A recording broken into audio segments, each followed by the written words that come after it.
I'm willing to lay this down as a rule. If reporters can't even mention your religion without feeling compelled to vigorously insist that it has nothing to do with terrorism, your religion probably has something to do with terrorism.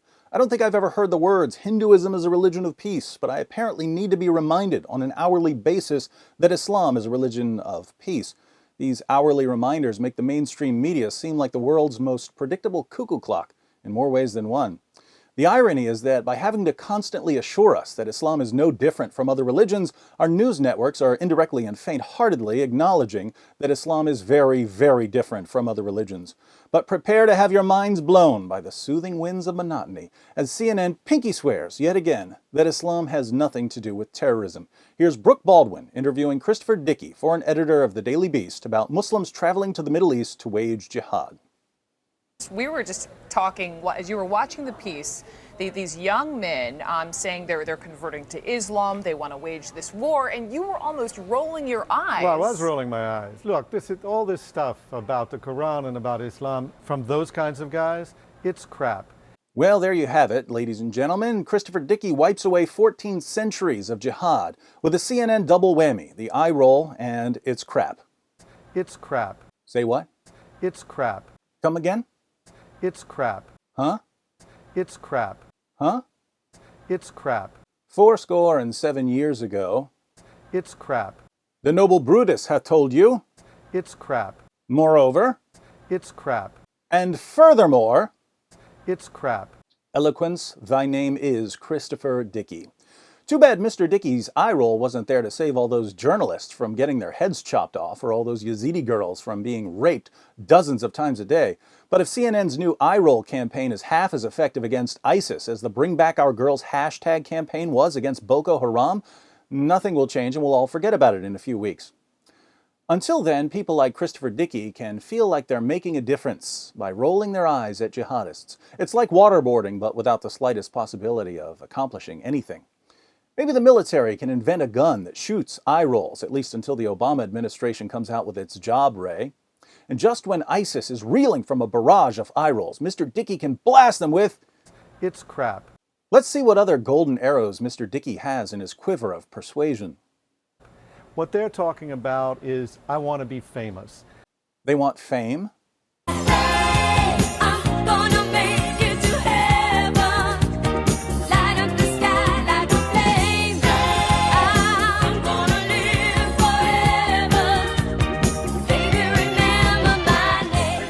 Now I get it. These young guys turned to jihad in order to get their pictures on the Daily Beast and CNN.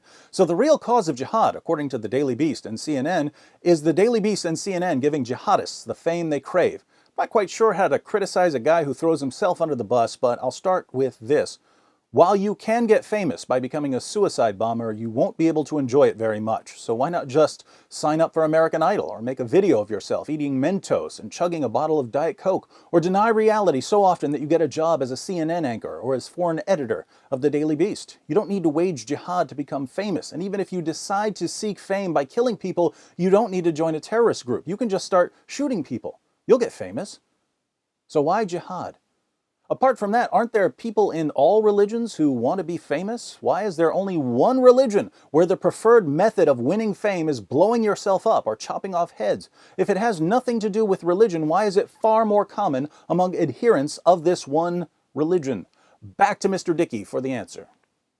Almost all terrorists, in fact, share certain things in common, and Islam is not one of the things they share. It was true of some in the Irish Republican Army, it's been true in Central America, it's been true in lots of places. If you're ever listening to someone like Mr. Dickey and you think there might be something wrong with his reasoning, but you're not quite sure what's wrong with it, a good way to know if there's a problem is to repeat the reasoning, keeping the same structure, but replacing the ingredients with other ingredients. So Mr. Dickey's claim is, terrorism can't have anything to do with Islam because not all terrorists are Muslims.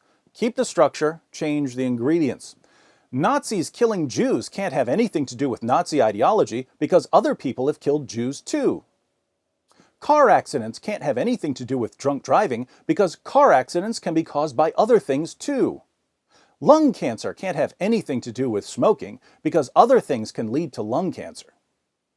My hand can't have anything to do with this pencil moving because other things can move pencils. See a problem?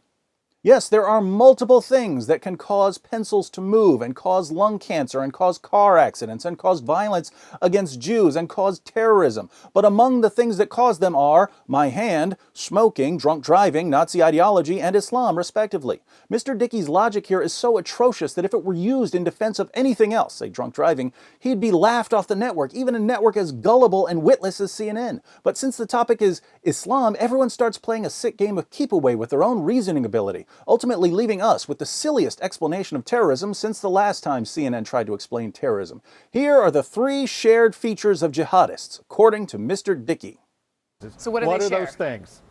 TNT, basically. Testosterone. They're almost all young guys. Some of these guys may be a little bit older. Narrative. That's very important. They may not be oppressed. They may not have grown up oppressed, but they passionately identify themselves with some oppressed people. Maybe their own, maybe somebody else's.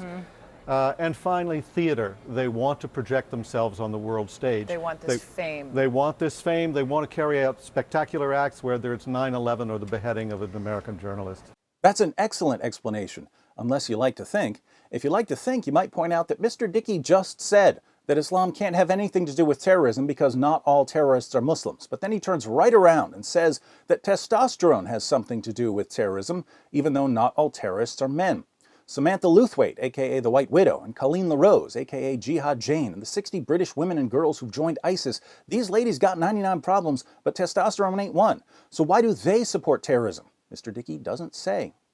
But there's a bigger problem here. Let's pretend that all terrorists share the features that Mr. Dickey lists. They all are overwhelmed by hormones. They all identify themselves with some oppressed group. They all want to project themselves onto the world stage. Now we have to ask, aren't there tons of people from other religions and belief systems who have these exact same features? Don't Jews and Buddhists and atheists go through the same hormone changes that Muslims go through? Don't Christians identify themselves with oppressed Christians? Globally, roughly 80% of all religious-based persecution is directed towards Christians. Wouldn't that give us plenty of oppressed people to identify with? Aren't there millions of non-Muslim youth out there who want to project themselves onto the world stage? If Mr. Dickey's right about his recipe for terrorism, shouldn't we see Christians and Jews and Hindus and Buddhists and atheists quitting their jobs, quitting school, leaving their families, and jumping on the next plane to become part of global campaigns to behead infidels and rape captives?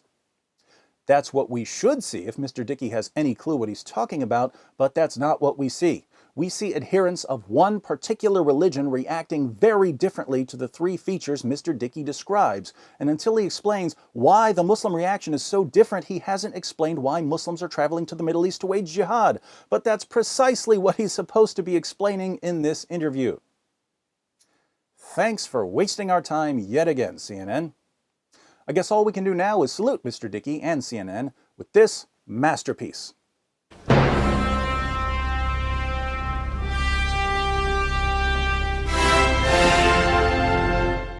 For those of you who, unlike CNN or the Daily Beast, want to understand why Muslims are joining ISIS, it's actually incredibly simple.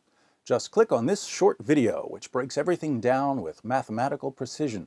If you don't agree that I can explain in 5 minutes what politicians and the media haven't been able to grasp their entire careers, feel free to tell me in the comments section that It's crap.